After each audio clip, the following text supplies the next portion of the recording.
Christmas mga sis. Ngayon ay gumawa kami ng macaroni para sa Christmas. Ayan mga sis, nag-prepare muna kami ng pasta. Sakto yung luto niya, kaya binasa namin mga sis para hindi siya ma-overcook. So, lagay namin sa palanggana. Binasa ng tubig. Tsaka, half kilo lang to mga sis kasi tatlo lang naman kami, pang-apat si Julia. Tsaka yung mga kapitbahay. Halos naghahanda naman kaya hindi kami mamimigay. So, ayun mga sis, luto na yung pasta. Tapos na-prepare na din yung mga ibang ingredients. So, nilagay lang natin siya sa bowl, sa planggana. Tapos, yan, nata.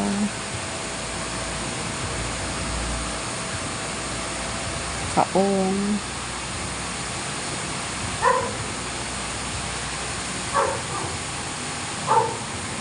Fruit cocktail.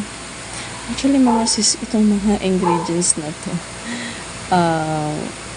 pinagkasya namin to kasi galing to sa yung mga Christmas party or year-end party na may mga nabubunot ng mga Christmas basket. So ito yung mga laman. So kaya yung macaroni salad namin, spiral yung pasta kasi spiral yung meron kami. So yun din yung ginamit namin. Tapos, yung mga ingredients, ito yung nandun kasi nakapaloob sa basket. So, ito lang din yung ginamit namin. Ang wala lang na ata dito ay yung raisins. So, bumili kami dun sa tindahan. Na-late na siyang ilagay namin kasi nga wala nga siya sa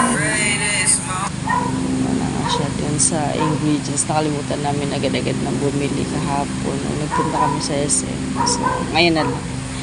Marami namang tindahan na nagbibenta ng mga raisins dahil nga magpapasko.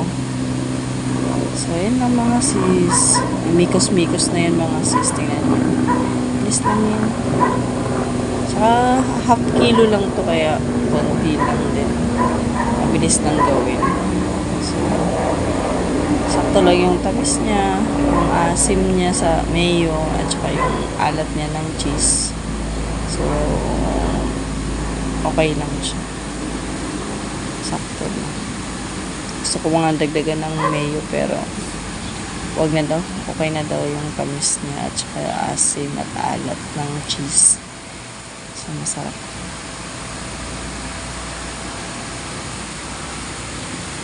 So, Merry Christmas ulit mga sis. Sana masaya yung Pasko nyo. Kasama yung pamilya nyo. Mabigyan kayo ni Lord ng mahabang buhay at masayang pamilya. Huwag niyo pong kalimutan mga sis na mag-like at mag-subscribe sa ating YouTube channel. Thank you.